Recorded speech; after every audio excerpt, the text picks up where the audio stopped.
Ngesilungu ngisiphethe, a good name is rather be chosen, that a great riches and a loving favor rather than silver and gold.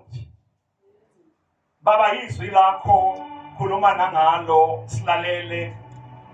Yeva ke mina egameni lika Jesu Kristu Nkosi yethu. Amen. Lasifunda khona lithi iBhayibheli, a good name rather be chosen than great riches and loving favors. Nezinto ezikhona emhlabeni. iBhayibheli la lisitshela into eyodwa ukuthi khona into eyodwa okumele ikhethwe. Igama elihle. Igama elingafani namanye amagama. Legama igama lika Jesu. Igama lika Jesu lona lodwa lithi Nkosi imimoya iyakhothama. Once we call the name Jesus, abagulayo bayaphiliswa. Once we mention the name Jesus, abakhola imimoya.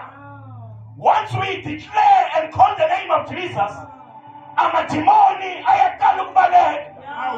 Lithi iBhayibheli kukhona igama elihle emhlabeni okumele wonke umuntu ophilayo emhlabeni alikhethe.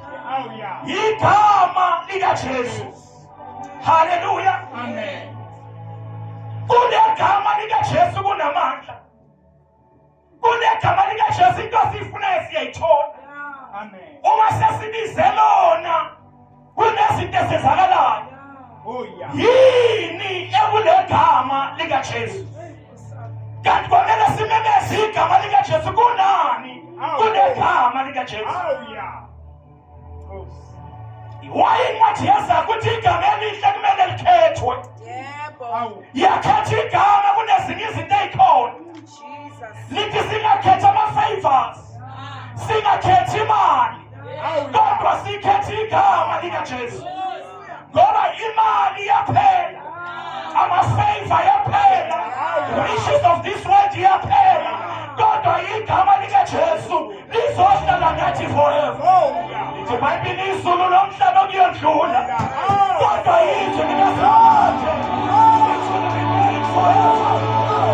Igama likaSibhakhe liyohlala nathi njalo njalo. Uma sesibize lona, angashintshi njengabantu abasinikeza ama-favor, angashintshi njengemali ephelayo. Inflation comes and goes, kodwa igama lika Jesu stands forever. Alibonga igama lenkosi. Yini kumele sikhethe igama lika Jesu? Kukhona umfana ngelinye ilanga ayihambela nabangani bakhe. Basiyene ebumnandini bezwe abakholwa. Lithi iBhayibheli sakagezi lentambama ngo-8 bayaphuma nabangani babo. Lithi ba-approach emnyango umama ukuyamemeza. Uthi mfana wami njengoba uhamba nabangani bakho niyozenza izinto ngaphandle, ungakhohlwa ukuthi wena ungubani. Njengoba uhamba nabangani bakho, ungakhohlwa ukuthi wena ubani. Ngoba lo mfana uyahamba nabangani bakhe, uphethe igama lasekhaya kubo lokuthi lo phumayo owakangqobo. Uma sekelapha estradini, uma kwenzakala izinto angeke bathi uye, bazothi abantu bakangqobo banjani. Uma ngakuthi mfana njengoba uhamba niye estradini nabangani bakho, sazi ukuthi wena ngubani. Ekhaya kubo lapha kukhona abodokotela, ekhaya kubo kukhona abothisha, ekhaya kubo kukhona all kinds of profession. But njengoba uphuma, sazi ukuthi uphethe liphi igama. Lithi iBhayibheli umfana bakafika endaweni yokucisha ukoma. Uma sekaphethe into yakhe yokucisha ukoma, uma kumele izinto ephambili endleleni, ayabuya lamagama kamama wazi ukuthi wena ungubani. You must know which name you carry. Njengoba uyijukuza kangaka, hlala wazi ukuthi phethe igama lomndeni wethu wonke. Once you tarnish with the name, you're the bad report esizoyithola izoshaya igama lethu njengomndeni. Ngoba wena utshate igama lomndeni wakithi. Ufuna ukuthini bamshana? Ngifuna ukuthi njengoba sesizalelwe emndenini kaKristu Jesu, sathola umndeni omusha. We are carrying the name of the family of God. Jesu, uma sesiphumela ngaphandle, we should be careful that we don't tarnish the name Jesus. Ngoba wathi sangcolisa igama lika Jesu, kunabantu abazokhomba ngomuno bathi bathe bayakholwa, bathe bahamba noJesu kodwa. We should not tarnish the name of Jesus. Ngoba sizalelwe emndenini omusha. Remember who you are. Engathi in accent bazalwane, sazini ukuthi nina nimakholwa. Kunendawo kumele singatholakali kuzo. Hayi ngoba sifuna ukuya kuzo. But because of the name that we carry, we cannot associate ourselves with that environment.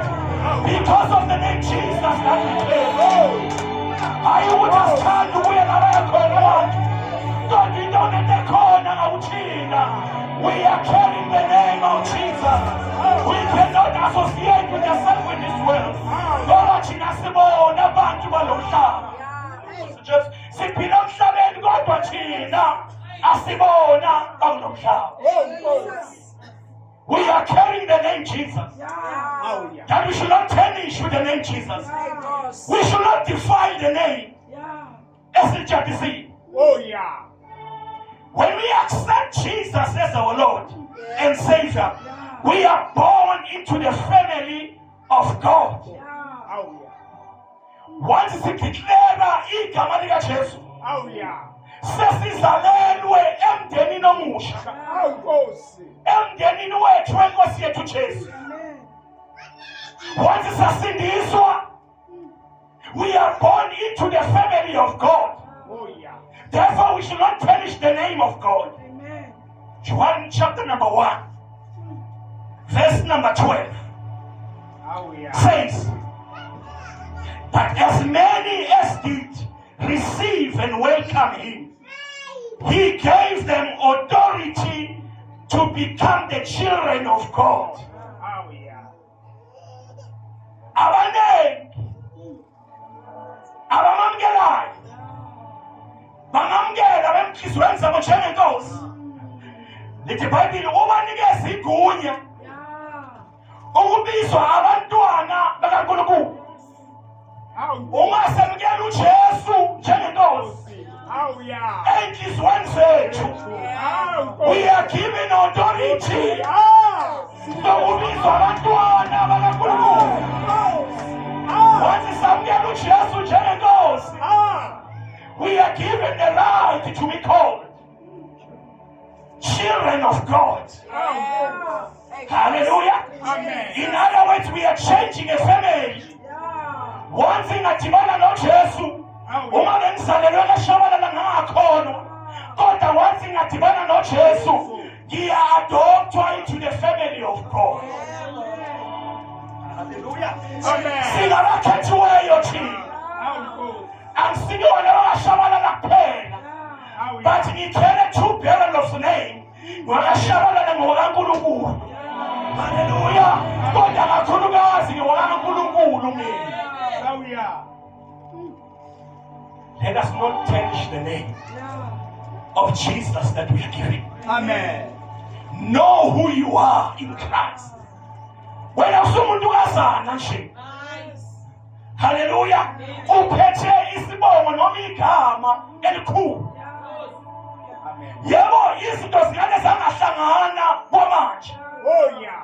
Kodwa wena uphethe isibongo that is above any other surname. Oh yeah. Wena wakaKristu wena. Ungumntwana kaNkulunkulu. Yebo umsebenzi awakawutholi. Kodwa wena uphethe igama elibalulekile mawungalingcolisi legama. Isidoko bathi ifuna iyahlangana.